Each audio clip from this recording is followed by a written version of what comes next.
this is insanity. I like to quote Albert Einstein. He said that when he was asked what he thought the basic difference between genius and stupidity was, and he never even blinked, he just said, genius has its limits.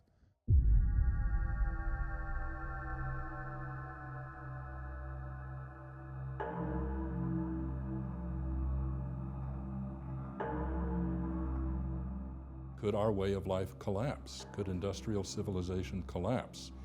And I think it's a genuine worry. We have tremendous problems generated by ourselves and limited mental capacity to deal with them. There's no doubt in my mind, none whatsoever, that there are catastrophes looming for our children and grandchildren that are almost unimaginable to us.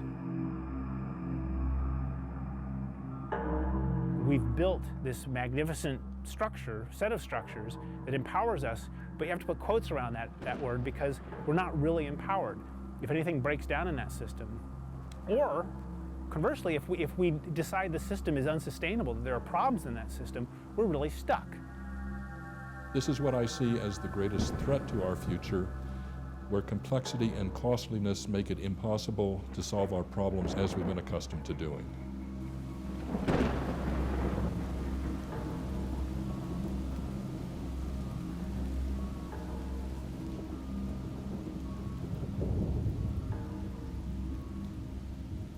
Each time we get a wake-up call, as we now like to call it, we wake up briefly and then we go right back to, I'll think about that tomorrow.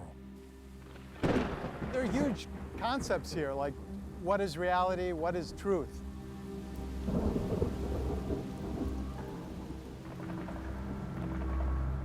We're 3 and 4 generations away from the farm.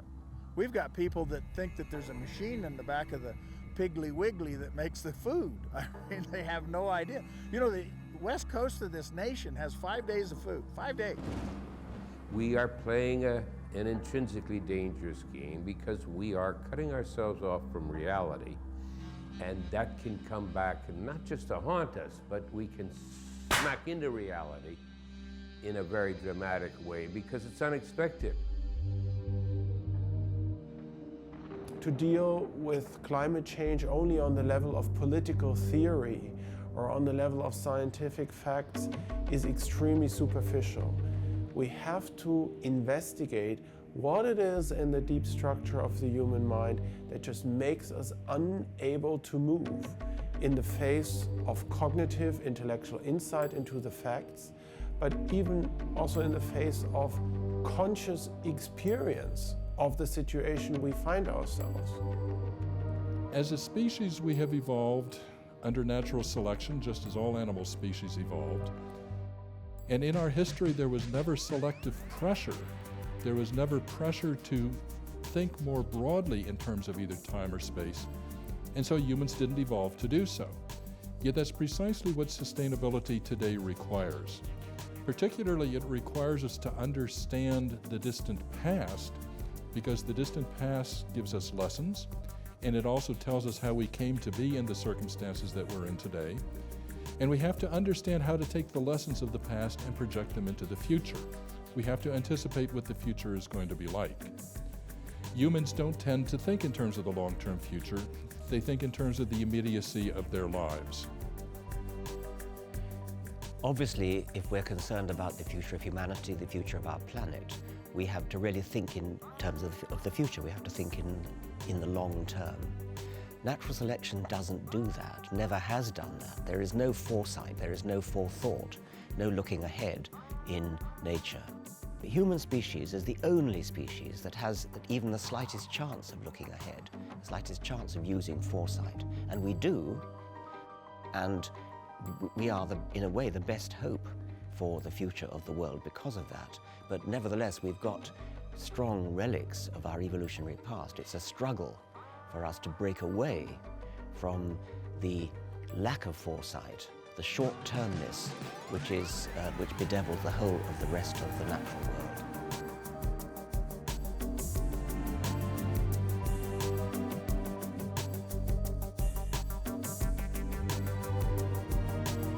looking at our evolutionary history essentially tells us where we come from and why we are the way we are to this day. But it doesn't really tell us where we're going. We're in a world now where the future matters, and yet we're still wired for the here and now. Evolution has invented many things. It has invented emotions, it has invented color vision, it has invented the conscious sense of selfhood, and it has obviously also invented self-deception. We now have changed every cubic meter of air and water, and every hectare of land on Earth now has a human imprint. We are moving into a new era, and the question is, are we the kind of creature, are we the kind of being that can handle this new epoch, the Anthropocene, that we have created? Throughout history there's been conflict, but actually humans are really evolved to get on with each other in groups. It's when those groups are in conflict, fighting over the resources, that you have the wars and the battles. And of course you can always land grab for more territory, but what happens when you run out of territory? What happens when you run out of land? There's almost nothing we can exploit in terms of space on this planet anymore. We're exploiting time now. So we're destroying the quality of life of future human beings on this planet. We know that we do it.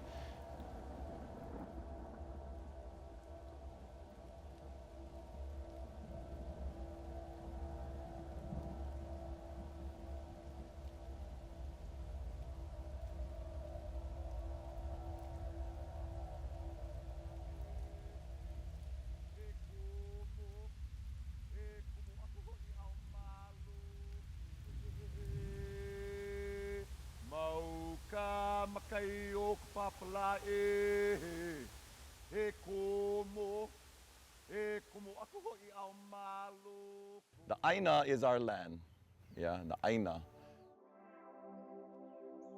Why do certain groups, even those who aren't perpetuating a problem, why are they taking action to benefit future generations in ways that would, say, help them overcome problems of climate change?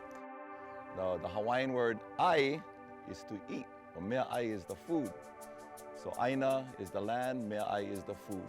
And just this area alone here, we know could feed families. It could feed a lot of people. And once we get it going, it's just maintaining it and keeping it in production. Whatever we put into the Aina, we put into our body. So if you put poison into the Aina, you're only going to put poison into yourself. If you put good mana, good life force into the Aina, you put it into yourself. Yeah. So we are all connected, the body and the Aina. So no matter where you are, you always have Aina. You take care of your Aina. You malama Aina. You taking care of your ancestral lands, because our ancestors are buried in the Aina, the bones. So we always walk with them, especially when you come into a place like this. They're all around us. And so it is our kuleana, our responsibility to maka'ala, to become aware, to raise your awareness of your kupuna and of your ancestral lands, which is inside here. This whole kino, the body and the Aina, is one.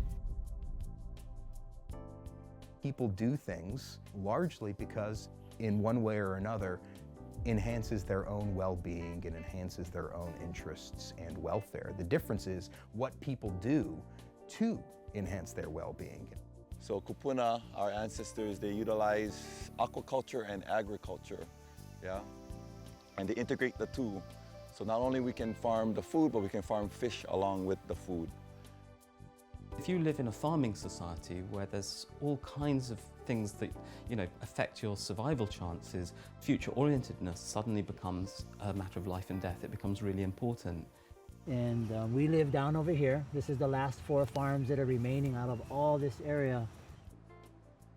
Polynesians developed a highly complex society in Hawaii that was sustainable entirely on local resources. They had no hope of getting resources from outside, and they didn't need resources from outside. The psychology necessary for that future-orientedness. One way in which it's cultivated is through the development of deep genealogies, where you think about your ancestors going back through numerous generations and then project forward. Our kupuna had it figured out. They had to figure it out. Because we're on this island. There's no place to go. Captain James Cook came, over 1 million Hawaiians living in the islands, 1 million. After 2,000 years of living out here in isolation, they were 1 million strong. Today, we have about 1.2, maybe 1.4 million people today. We import 90% of our food. We 90% dependent on fossil fuels. And we still get people homeless.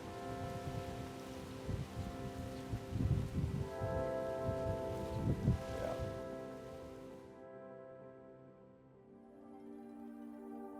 Whatever we take, we want to make sure that the next guy that come after us enjoy the same things we enjoy. Common psychological instinct when faced with a problem is to try to figure out who the antagonist is or who the perpetrator of the problem is.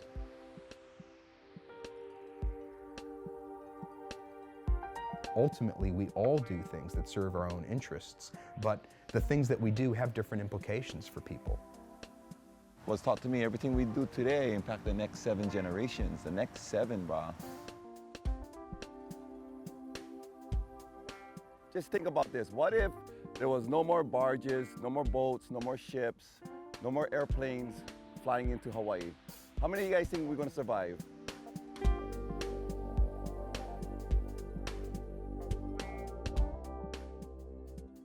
Hawaii is an example of how we have transformed places and ourselves from environments in which humans and the environment were symbiotic to environments that can only be sustained by continual input of outside resources, all ultimately dependent on fossil fuels.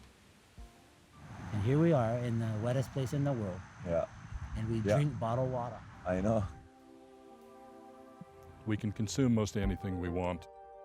And so we tend to think, since we grew up in such a society, that this is the normal human condition.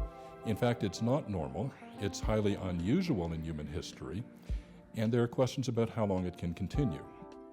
The golf course takes a lot of water.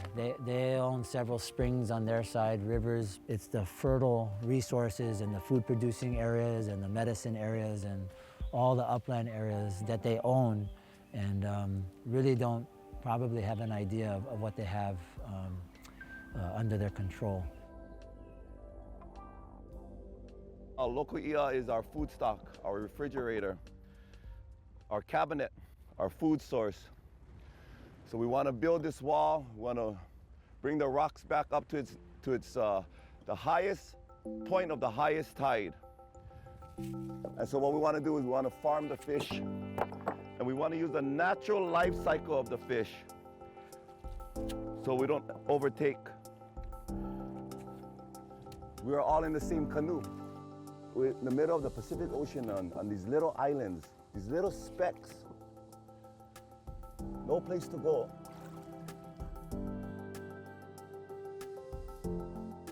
As Hawaiians, we understand that concept that these guys are the ones that are going to live forever, but our time is so short. How would it change if there were no legacy of me, of you, of any of us? I think that would profoundly alter the way we think about ourselves, our lives, and our place on this planet. This is the pula pula. This is the baby that grows off of it that we break off the oha. And we're going to plant this, and it's going to have its own family, and it's going to create future generations. So this just continues to carry on. And what we do is we cut the leaf here. We're still surviving. We're still here. So what are we going to do for the ones that come after us? And this is what we eat, and this is what we plant. So this part of the plant here is called the ha, and ha is the breath of life that carries on. So very symbolic that this is our seedling that we plant over and over again.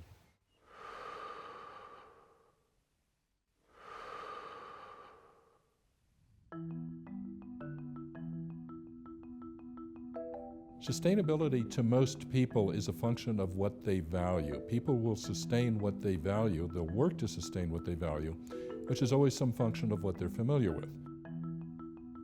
We are modern humans, creatures of the Enlightenment, that great era 400 or 500 years ago where humans discovered their capacity for reason, where they blew away myths and superstition, where the earth became disenchanted. And so we recreated ourselves as rational creatures who could look around us, assess the world, study it, evaluate it, gather the facts, and work out how to transform the world, how to change things in our own interests. A lot of us are raised to think that we have incredible power. I mean, we live in an affluent society, we have access to all this technology, we can sort of go where we want, we can get in our car, we can get information. But when you look at it, we really don't, we don't have a lot of autonomy in the sense that we rely heavily, almost entirely, on other systems for that power. If one looks at the dynamics of CO2 and the latest facts from physics, it is very clear that the whole development of the Earth's climate will unfold in an uncontrollable and in a catastrophic way. We have already now waited too long. It's also not something that you can turn off like a boiling pot of water on your kitchen stove. Even if you turn it off, the development, the dynamics in our atmosphere will continue for centuries. Humanity lives in a severe state of self-denial, of self-deception, of repression of facts right now.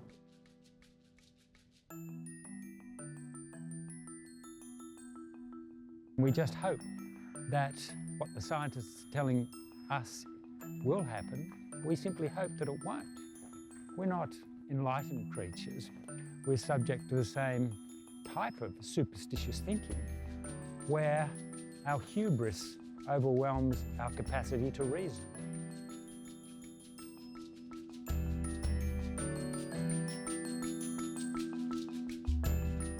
Somebody says, you know, how much money are you saving for retirement? And you know, we can show you with numbers. Here's what a person, with your needs, your requirements is going to need for 20 years of retirement. How much are you saving? Oh, you're not saving anything. Wow. Like more and more Americans. Okay, how do you expect to get to retirement? They have no answer. They understand that they have no answer. They understand that they're going to be in trouble. It's as clearly as they can understand anything, and yet they're not changing their behavior. Why is that? It's because our rational brain is fully capable of grasping an abstraction like the future or the future with no money. Okay, you get that. But the part of your brain that motivates you, the limbic, the lizard brain, that part has no conception of the future. It totally can't understand anything beyond the here and now. And so you can talk until you're blue in the face about a problem, whether it's your lack of retirement money or the fact that water supplies are going to be insufficient for the number of people we're going to have, any number of sort of future-oriented problems. And part of your brain is going, yeah, that's terrible, that's terrible. And another part of your brain is going, I don't hear you. I don't care, I'm only interested in dealing with the here and now, and the here and now looks great.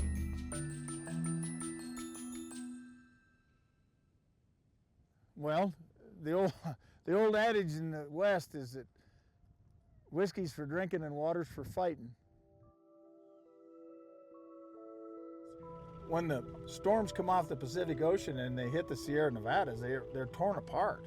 Our best storms come out of Southern California anyhow. When the air currents can get between all the mountain ranges, and there's mountain ranges all across the state of Nevada. It's one of the most mountainous states there is, if not the most mountainous state. So by the time they get all the way to eastern Nevada, there's not much moisture left. Our annual rainfall is only about 8 inches. Water speculators are buying all the ranches all along the river, the Humboldt. They're buying everything up for the same reasons, for water, to go to the cities.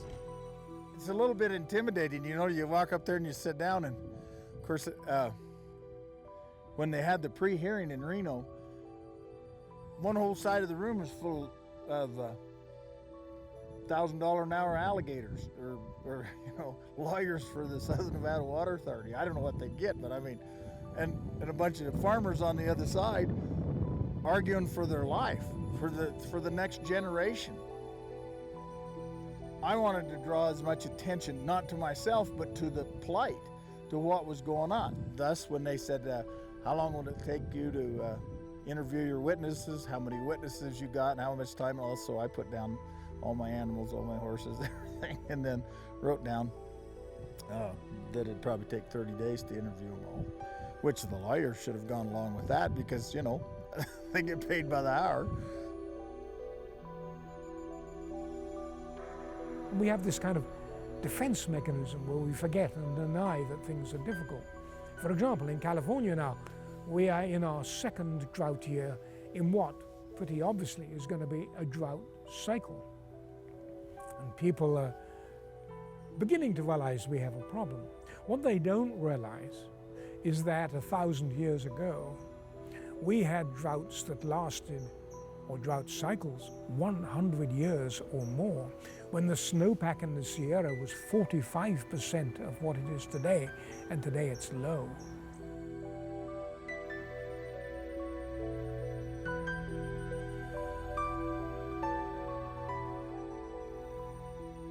And I've talked to water experts. Their biggest problem, they deliver the water, they're the people in the trenches.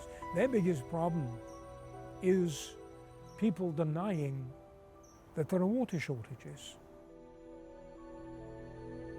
Every time they build a new hotel down there, what's the #1 theme? They've got water parks, water slides, they've got a boat floating in a moat, they've got huge sprinklers or whatever those things are, the water shows at night. For God's sakes, I mean, it's a desert.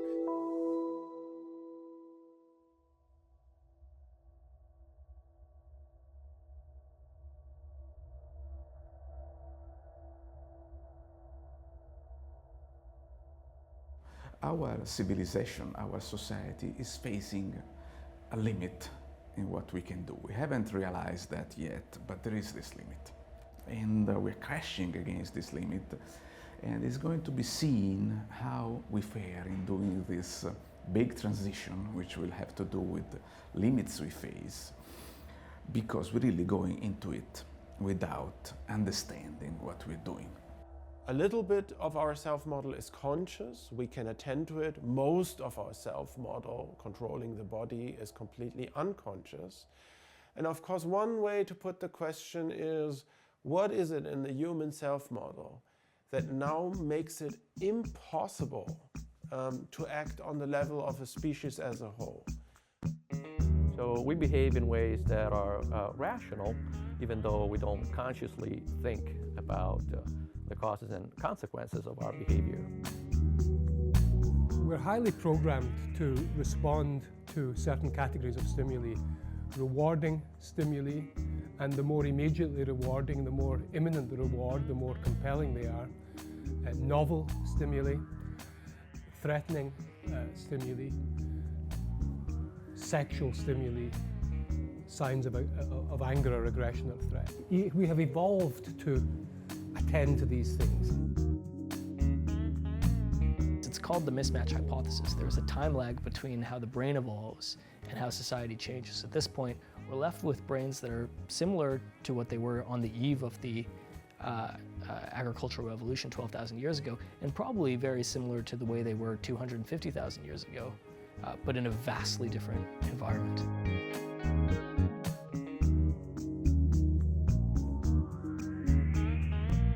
We're very alert and we have almost immediate responses. Our bodies are programmed either to find evasive responses if we perceive a danger, or to engage in courtship immediately if we think there is an opportunity for mating. It's natural selection acting in every generation. Simply, those that leave many surviving offspring leave lots of copies of their genes. Those that leave few or no offspring leave few copies of their genes. Organisms are predisposed to survive and to leave descendants. scary to think about what has happened to the world population over the last 300 years. In the middle 1700s was perhaps 500 million, and it is now 7. The population, the world population, has increased by a factor of 10. The way we live today is really a product of the last 200 years, partly coming from the Industrial Revolution, but very largely coming from the subsidies of fossil fuels that have allowed us to escape the constraints of current solar energy. And it's estimated that humans living under a solar energy regime can achieve a population density, a stable population density, of perhaps no more than 2 billion people. The desire to have a higher income is fairly intense, even at the very high income levels that we have on average in the United States and Norway and other places that I know well. So that driving force, I think, is there and will remain there.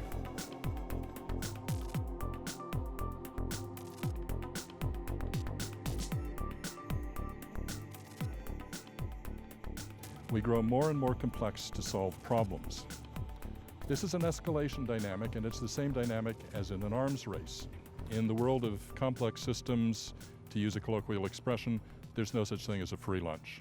Complexity always has a cost, and ultimately the cost is paid in terms of energy.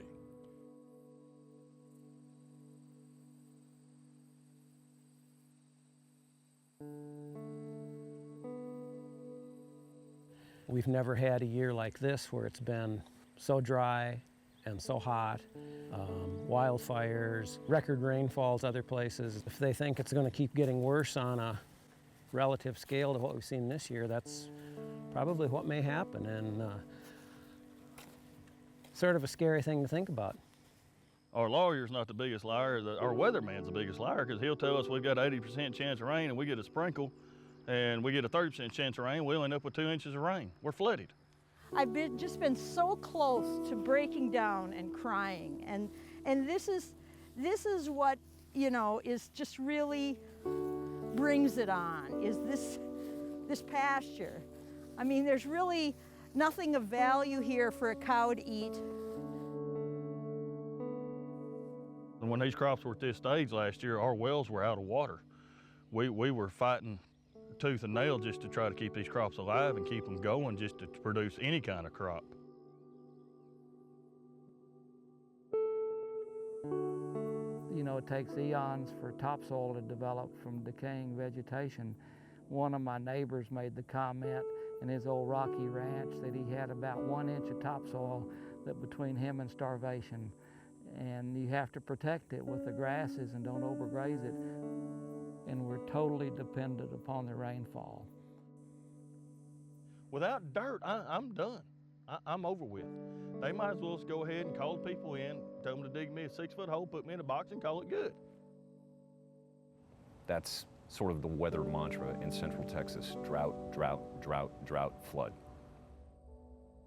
The term that everybody uses is just brutal. Where we would normally see honey stores and pollen stores for them getting ready for the upcoming winter time, there was nothing in there because all of the natural water sources had dried up. When drought affects our natural pollinators, it has a horrible effect on our environment and our food supplies.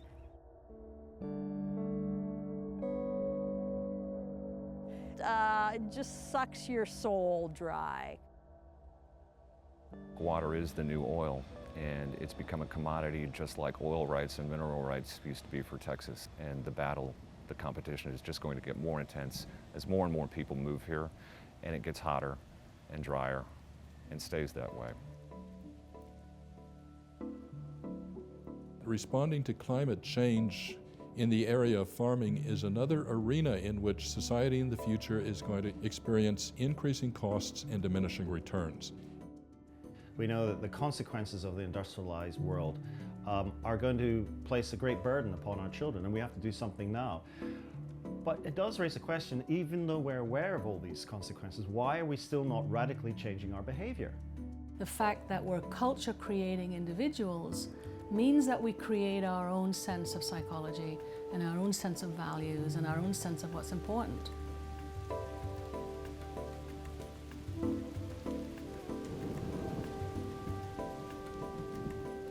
Vai in Hawaii means values. So you can see this is our values. This is what we value, the vai, the water, the source of life. What is important, what's going to sustain us, where the water is coming from, how the water is managed and used. They have a legacy of the land that they inhabit, and they think of themselves as being part of the land, continuous in the land, and that therefore they should, what they do now really defines who they are. We're creating the world that's creating us all the time. What do we do by way of reproducing to have a culture that carries on in the future? We don't just produce babies, we send them to school, and we instill in them the norms of the culture and the knowledge of the culture.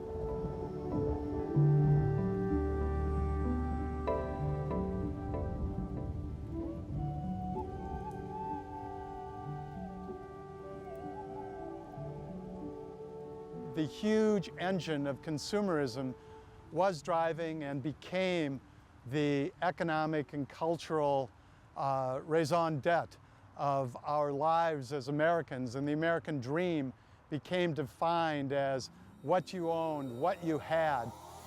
And you start thinking, there's something wrong with the car I have, or the house I have, or the spouse I have. I mean, there is this sense of that we're entitled to the next best thing. You know, we're socialized and we're existing in a cultural context. That cultural context shapes us and constrains us.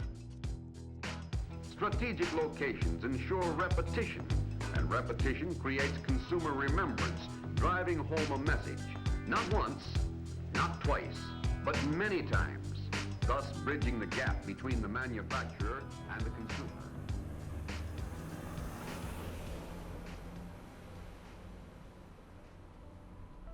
One of the universal characteristics of children is that they will reliably copy the adults around them in their actions and their practices, even when the actions have no purpose whatsoever. This suggests that within our brains there is a mechanism designed to imitate others around us. So we are kind of the willing copiers, the willing replicators of this information, and we can't help it. We are relinquishing more and more of our day-to-day decision-making to the world of the machine.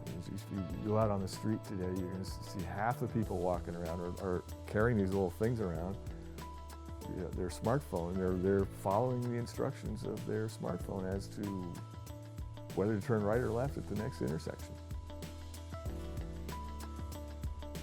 Because of the changes in society created by the image, we're moving further and further away from the real. And we're moving more and more towards the image. So an image-saturated society has moved away from nature, has moved away from, say, realism. We start to move away from the connection that we have with the world.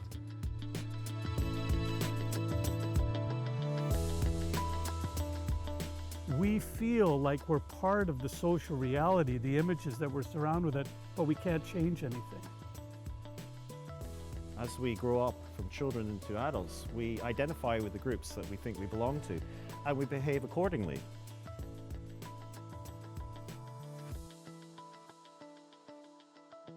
I remember living in Oahu. I went to a very good private school and went to a very nice small private college on Oahu, and you know, was just caught up in the fast lane to make money, and drive the nice car and have the nice house, and that's supposed to make me happy and fulfilled.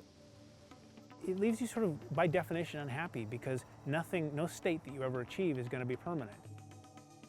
One way of looking at the problem of why we're wrecking our world is not to think as humans as the drivers of what's going on, but to think of the memes as the drivers of what's going on. So the whole way of thinking mimetically is to say all the ideas, stories, ways of doing things, technologies that we copy from person to person are replicators. So genes are one replicator that are copied by, reproducing bodies. And the memes, the buildings, the wires, all this stuff, they are replicators too.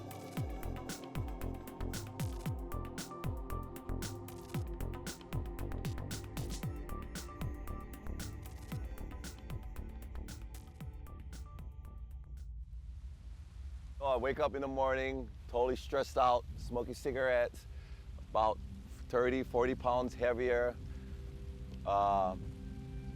It's trying to find out, you know, where am I going with my life? What will be my legacy? What am I going to leave behind?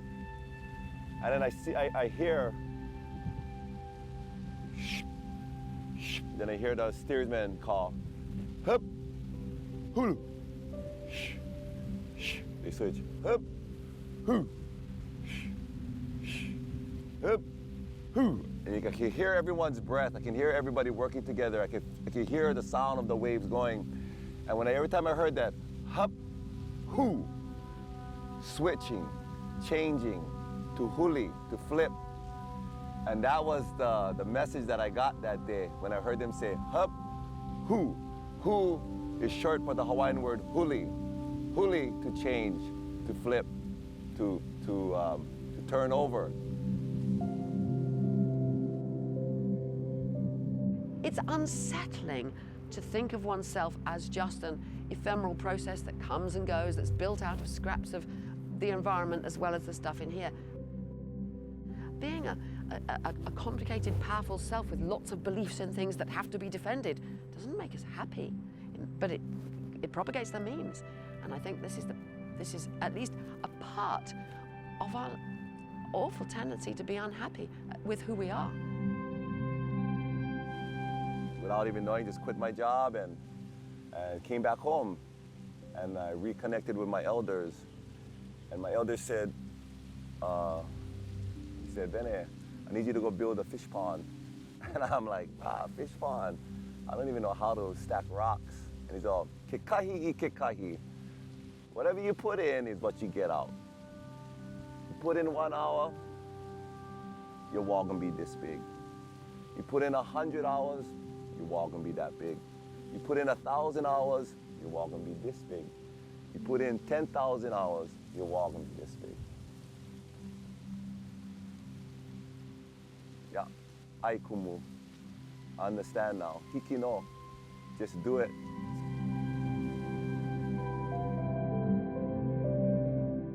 Evolution is blind. There is no goal as such. It just is the set of attributes which are best suited to the changing environment. We adapt mainly to conditions as they are. So we become socialized, we self-domesticate. We select for those behaviors and traits which are the best and most conducive to living in groups. All my friends, like even some of my family members, like, wow, Hawaiian, why are you building on rock wall? You guys not even getting paid. Are you crazy or what? Why would somebody want to do that? To try to explain why so many people can act counter to their self-interest, I think you have to talk about the power of them being deceived. One avenue to deceiving someone is to manipulate their system of self-deception. Any state or authority that has to control the behavior of large groups of human beings, or any company that wants to market a product and control consumer behavior, has to somehow lock into these mechanisms of self-deception. If you want to sell something to people that they actually do not need, you have to tweak their preferences, you have to tweak their wishes, you have to lure them into some perception that this act of shopping, for instance, or this act of voting will give meaning to their life. Because they understand intuitively that we're all animals seeking social status. The larger idea that we can have whatever we want, we can feel that, whatever way we want, that we can achieve the state of happiness we want simply by consuming, that idea, the signal that we're receiving and always will receive, is that that's always going to be possible. We've gotten so used to this idea of continual progress and feeling better at each juncture that we don't even question it anymore. The propagandists, the perception managers, know that they are creating reality for tens of millions of people. You reality-oriented people don't understand. We create a new reality.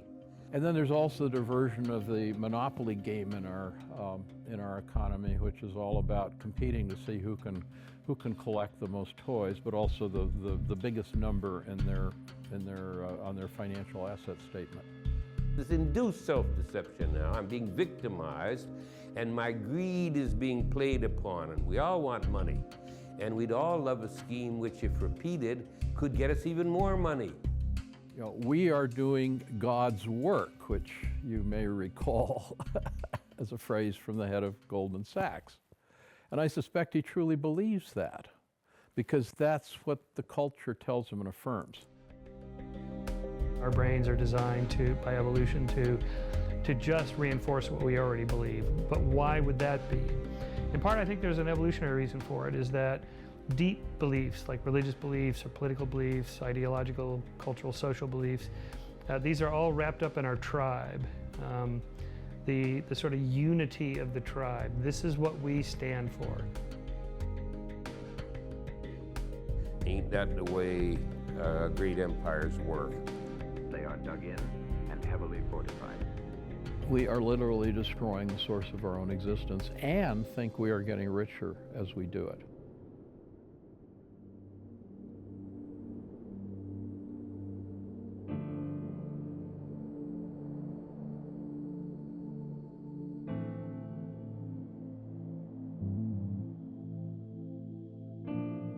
Everyone, left, right, up, down, thinks that they accept propaganda as long as it's their propaganda for their cause. On climate change, the whole problem is magnified by the fact that business groups that have strong self-interest in one or another position set up so-called think tanks, call them deceit and self-deception tanks, whose business is to generate information in support of a predetermined position. Now, that ain't how we do science. We're not supposed to have a predetermined position. The whole point is to have no predetermined position unless it's something that's already been well established. And then you build on it.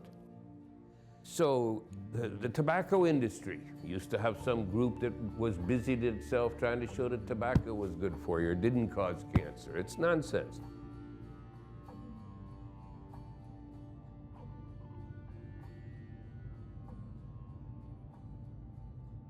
What's the level of consciousness of the various actors in the system?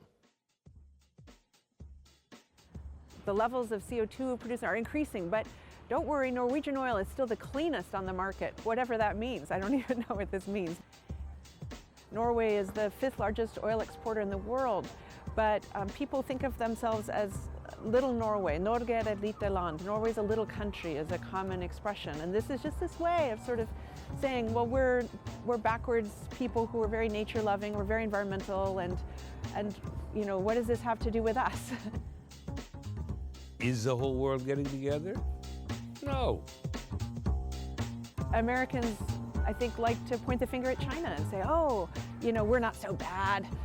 Because look at the Chinese, they're the fastest growing economy, and they're the ones that are really, it's not us, and there's nothing we can do anyway. And we do that personally, but we also do that as a collective.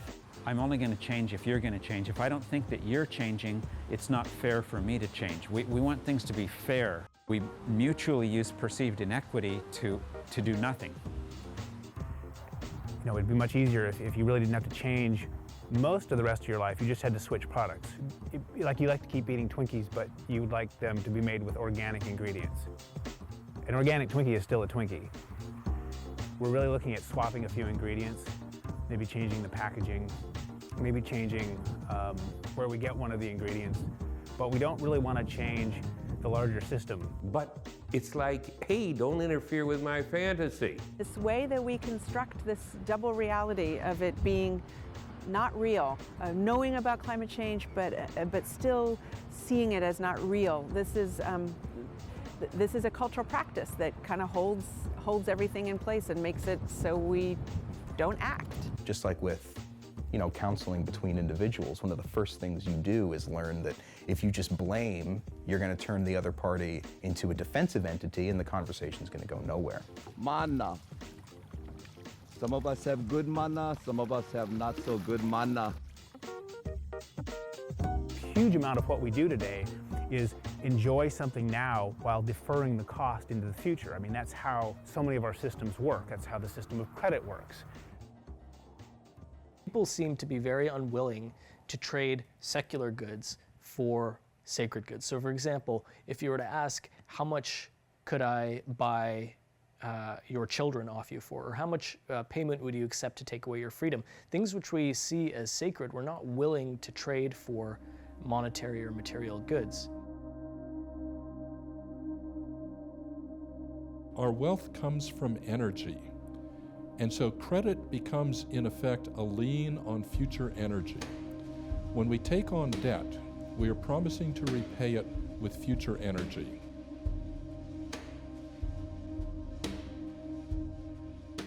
Consequences of a default, or even the serious prospect of default by the United States, are impossible to predict and awesome to contemplate. So the system of debt relies on goodwill and on trust. It relies on the assumption that we will continue to have goodwill and trust in the future. But if energy becomes more difficult to obtain in the future, then the loans we've taken out today are going to become harder and harder to repay, and the financial system will simply collapse.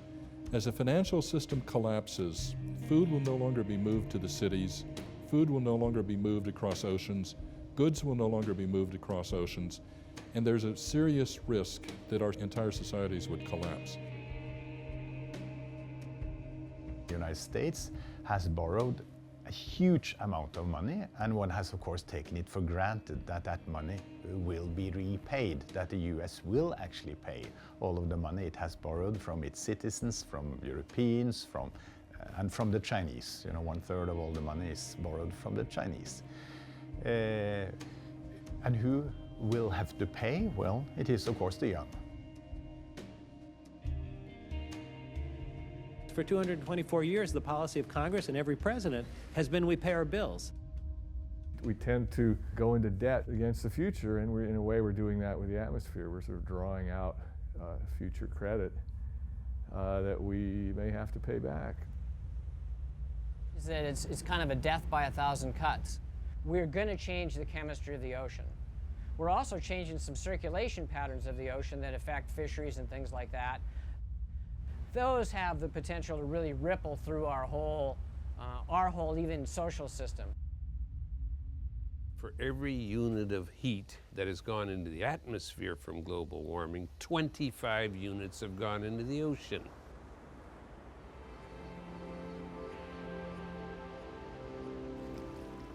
Mike, you how's this now? You have to catch a wave, baby. Oh yeah. Feel this? This is what I'm talking about right there, right in the wave. Kainalu. There's a wave in the heaven, the wind, there's a wave in the ocean, the wave, and there's a wave in the earth, the lava. Kainalu. Be like the wave.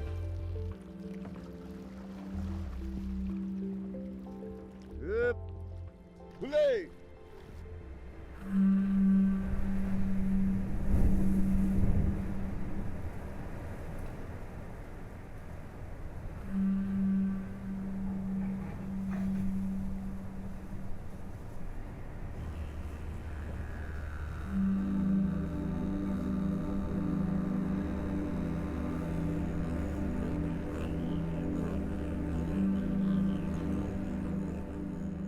Fossil fuels that we burn as they settle out into the oceans are changing the chemistry to the point that within the next 50 years, the ocean may not be able to sustain plankton, the very base of the food chain, because the acidity eats away at the exoskeletons of a lot of the different types of plankton. So the fact that in the last few years, the effect that humans have had on the very ocean that sustains us is dramatic, to say the least.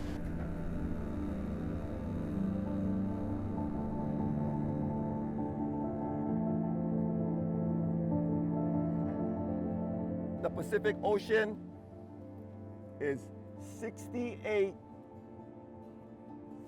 million square miles.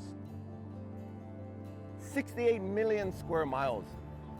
It covers about 1/3 of our planet. It's over 20 times the size of the United States. The chlorofluorocarbons and other greenhouse gases do not know political borders. They just travel around the world. There is no place that humans have not left their impact. And 99% of what we buy and use today is obsolete and trash 6 months from now. In every single trawl we did, 3,000 miles across the ocean. The one shocking thing I could bring back to my friend is there's not one place in the ocean that just had ocean and ocean creatures left in it. That plastic is everywhere.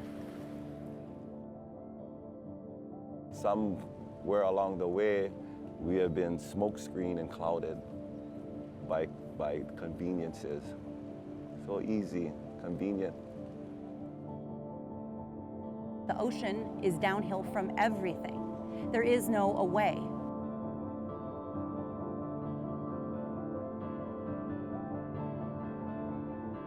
It's petroleum-based. It absorbs other chemicals. It releases other chemicals.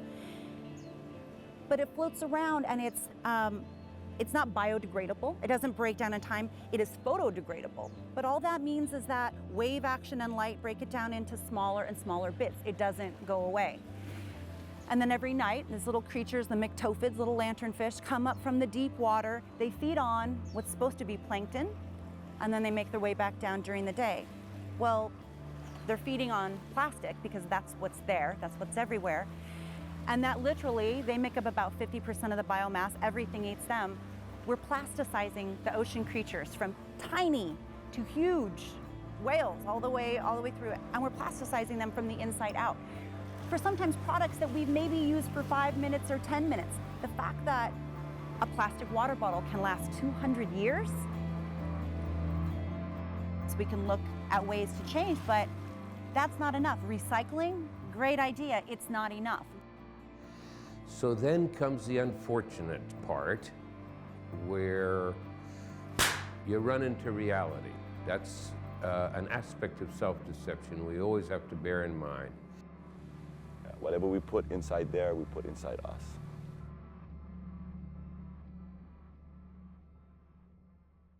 Sure, global warming's going on now, and the consequences are not beautiful, but somehow this damn thing will be solved. Well, maybe somehow it will.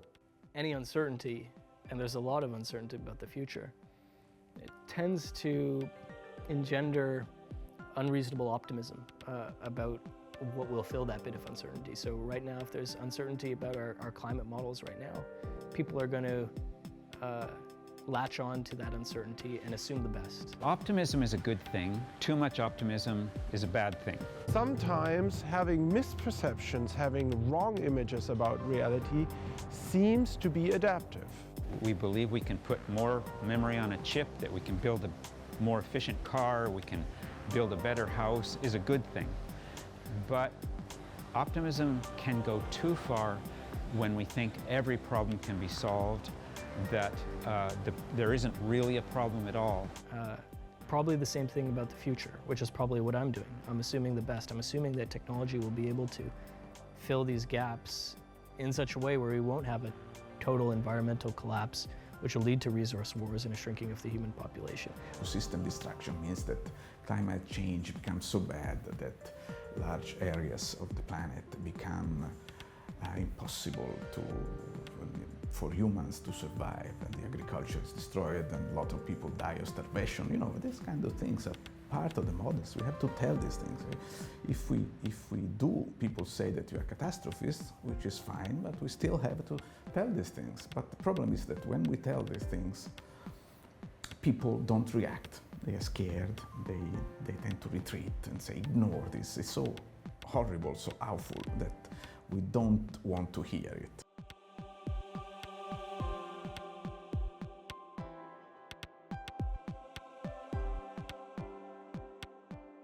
takes complex, expensive technologies and much investment of energy to get energy.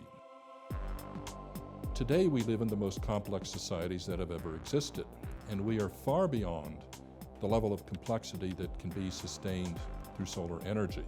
We really are reliant on fossil fuels and to a certain extent also on nuclear power.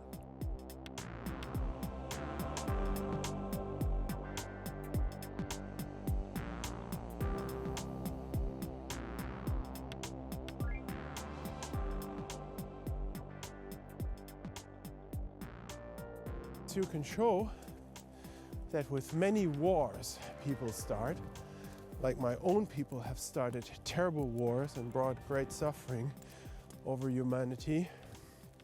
In the beginning, if you look at the internal records, the idea is always, come on, piece of cake, we'll just walk in there. After 4 days, we've got this done. And after 4 days into it, there's a sudden surprise. This is taking longer than we thought. Our technological superiority doesn't help. And I think to have the idea, one way, we're gonna find a way with climate change. These scientists are gonna find something, or if we only get our act together soon, we will manage. Nothing was really that bad in the past of mankind. That is fully delusional. And this growth must continue these next 10 years. Those 13 million new jobs must be created. And right now, the promise looks very good. With technology comes cost. This crop is bringing the same money it brought in the 1970s. And in the early 1970s, you could buy a new tractor and a new pickup for less than $10,000. Now, our tractors cost $200,000 or more. Our vehicles are costing $40,000 to $50,000 a piece. And we're bringing this equipment out here, we're spending that kind of money to wear them out. Many societies collapsed in the past, and they collapsed for reasons that we can see operating in our own society today.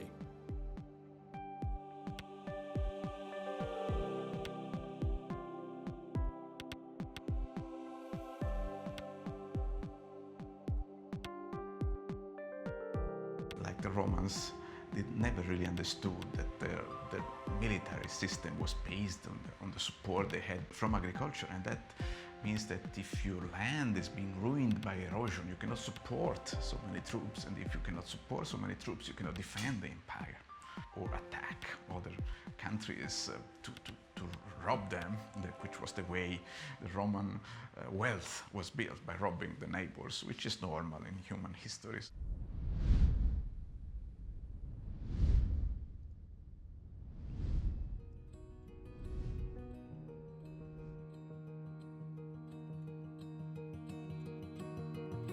We can move. I mean, if it becomes too warm somewhere, you can move to a cooler place, but most of us cannot move.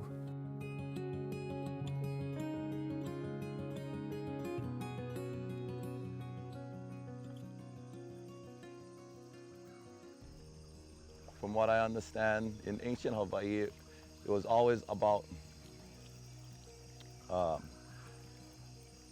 the aloha. Alo meaning to be present, yeah. Face also means to be grounded to the earth, and ha is the breath of life, yeah. So aloha is to offer that breath of life, and so aloha is a way of life for us as Hawaiians. You got to do is kahea. You know, us Hawaiians, we don't pray like this. It wasn't until the missionaries came to make us guys pray like this. Us guys, we pray like this. What we're witnessing now is really the final phase of the great European Enlightenment, when all of the advances of material acquisition, of scientific progress, of technological conquest are now collapsing in on themselves. We have become a planetary force. This is as profound a transition as civilization itself.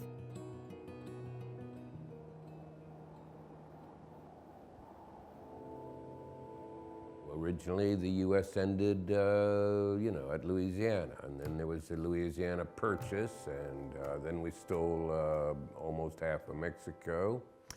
And so there was always this wild land out there waiting for us to settle, agriculturalize, i.e. plant crops, have herds of animals, domesticated instead of wild, so bison get replaced by cattle. And then you build this massive industrial system in prime temperate zone land that you've cleared the other inhabitants out of. By deciding that they didn't count, that they were simply part of the wildlife of those continents, why it was free land ready for European populations to exploit. That enabled us to imagine that we had a vast increment of carrying capacity for Homo sapiens.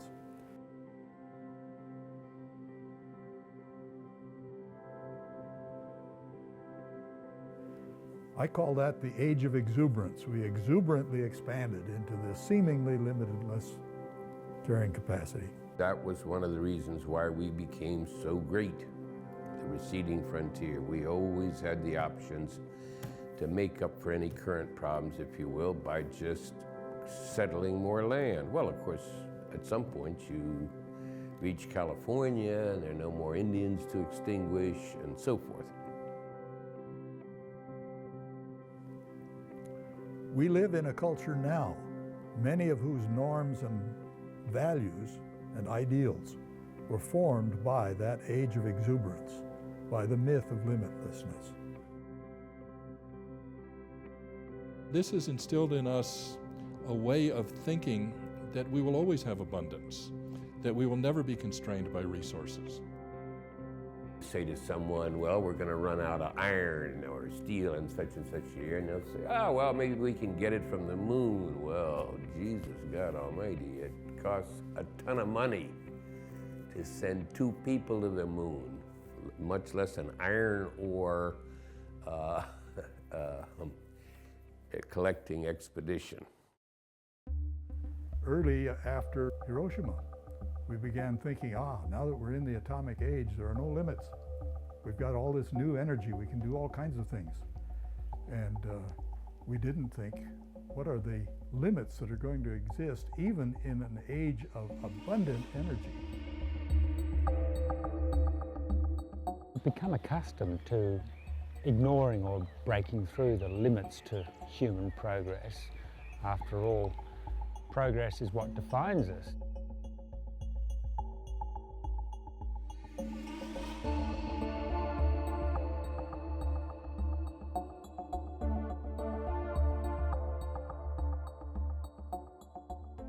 And here's where we get into total absurdities in conventional economics, with economists literally telling us if we have enough money, we don't need nature.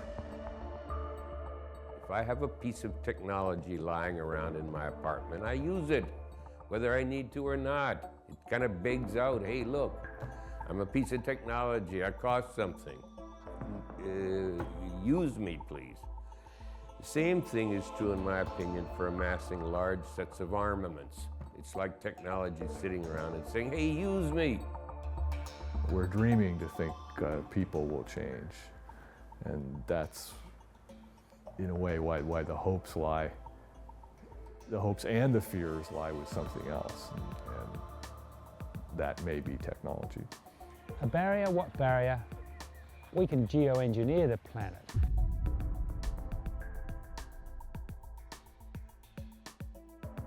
We've transformed every other environment.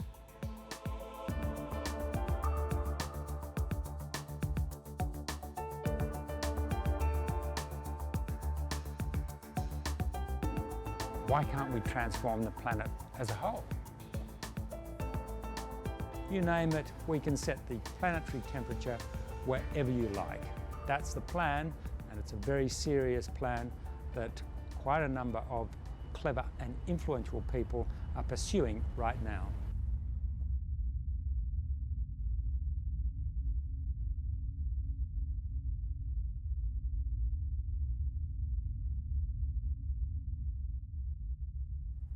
Perhaps the foremost geoengineering technology is known as sulfate aerosol spraying. And the idea is to mimic the effects of large volcanic eruptions. And the way they would do it, there are a number of ideas. One would be adapt a fleet of aircraft by fitting them with special tanks and nozzles and sending them up on a regular basis to spray sulfate aerosols, or the precursor chemicals, into the stratosphere.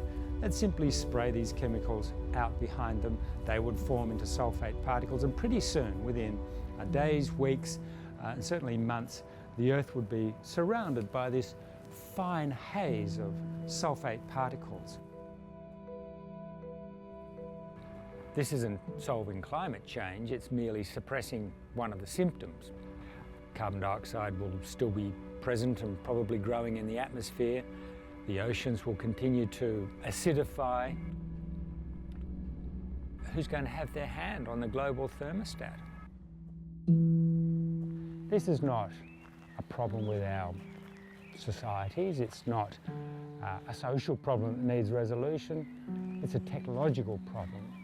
So geoengineering is really the techno-fix to end all techno-fixes. The question is, will it be the techno-fix that ends the world? What are we? What are we becoming? When we start talking about geoengineering, about taking control of the Earth system in totality, we really are behaving like the sorcerer's apprentice. And we all know what happens in the end. The powers that we attempt to master are vastly more powerful than we imagined. It's just a pale blue dot, as Carl Sagan called it, floating out there in space. We're trivial compared to the universe.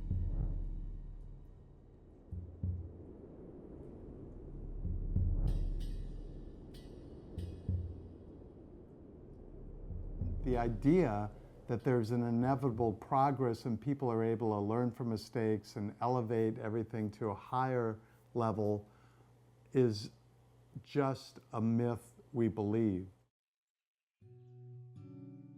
The water comes from Pu'ukukui, from this mountain, and it averages about 400 inches of rain. It is considered one of the wettest spots on the planet today, probably the wettest spot. See, the streams are all drying up. And these waters are diverted to the sugarcane fields and to all the hotels and the businesses and the homes. There's no more water for taro. And they're trying to tell us, guys, that our taro needs help. We need GMOs to help us out. We don't need no help. We need water. Because it's not going to be us local people that will be farming on there. It will basically be a middle to upper class population that would be able to be on those lands, which is fine, but there are people that don't have. And we need to find ways that we can both have and both be happy and coexist and be able to manage our resources at the same time.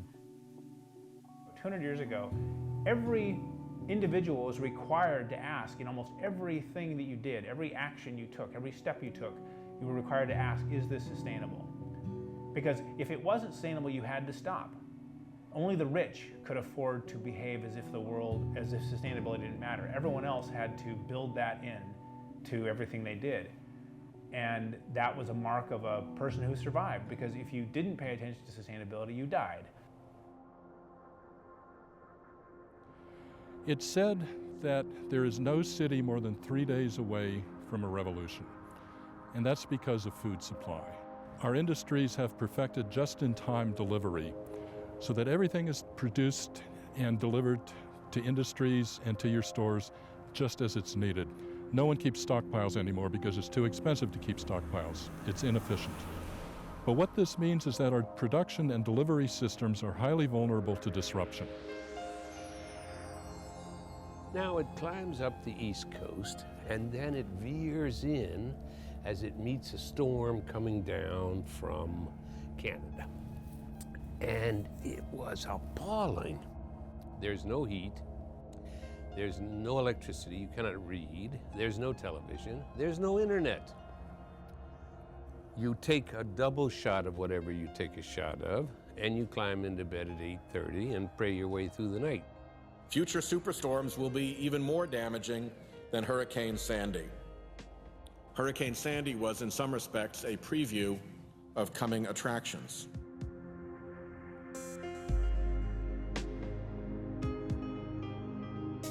We are so heavily dependent on electricity. Our lives, I don't want to say are deformed by it, but they're certainly organized by it and dependent on it. So if you suddenly take it away, whoa. We are basically under the control of totally unhuman systems. And everybody doesn't want to step up and say, you know what, we might have made a slight mistake. No, sir, we're just going to keep stumbling on. Their milk, it comes from the grocery store. Their meat, it comes from the grocery store.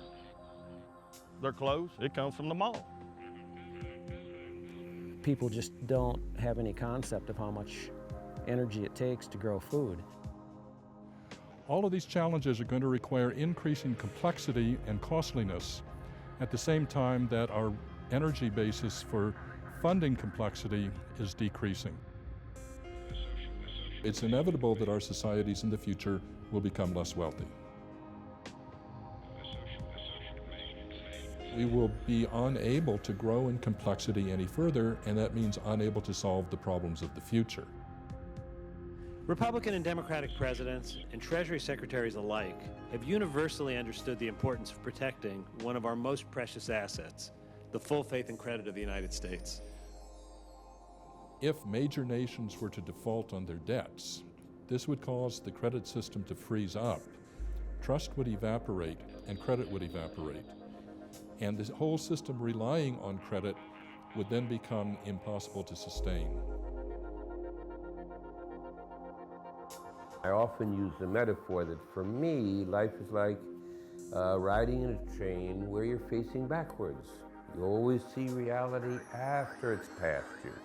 It's like our biological past haunts us, and we're just unable to see the responsibility we have for all the future generations to be born on this planet. And we will also see how the whole development slides from our control, because it actually is beyond our control.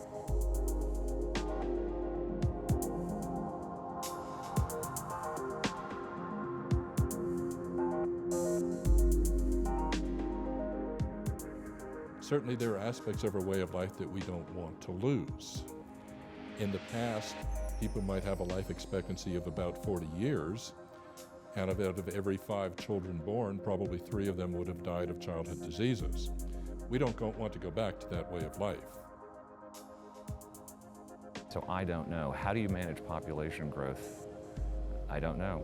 How do you make it rain? A collapse is too gruesome to contemplate, and it's something that we don't want to experience. We would have a situation where hundreds of millions of people, perhaps billions of people, would die from starvation, from disease, from conflict, and this would all happen within a period of perhaps 2 to 3 months.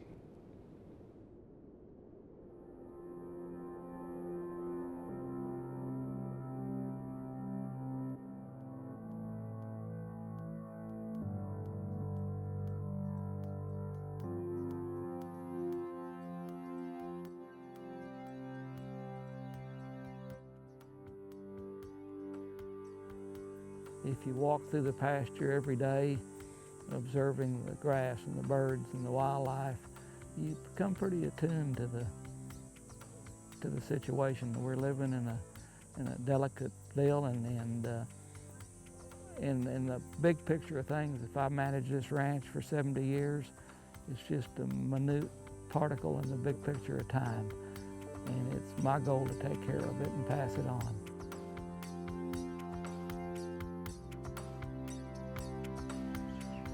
Kalo, haloa, haloa nakalau kapalili, the everlasting breath, the leaf, the lau that sustains us.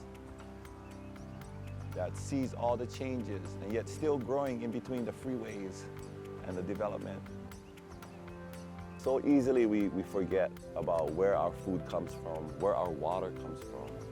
So that's what it is as Hawaiians. That's a very sacred saying, or no'eau, a wise saying, that the aina is always chief. Our time is so short. Once the ocean gets too acidic, we're done. The thing that is important in one's own life is to face the facts and not to judge oneself. We hear the calling, a lot of us. If not, we're not gonna survive. We're not gonna make the journey. We're not. Our canoe will sink. And that's how we look at the islands, that we are in a canoe, that we have to make decisions based on everybody else.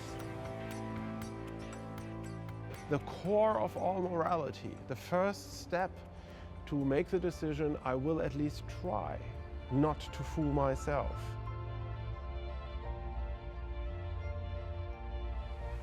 Beyond the horizon, the unknown, that's where we all come from. And we live in what we call ao, or the light. Yeah, we live in the ao. And our time will sunrise, and then our time will sunset. And so what we're gonna do, what we're gonna leave behind for our generations, our descendants.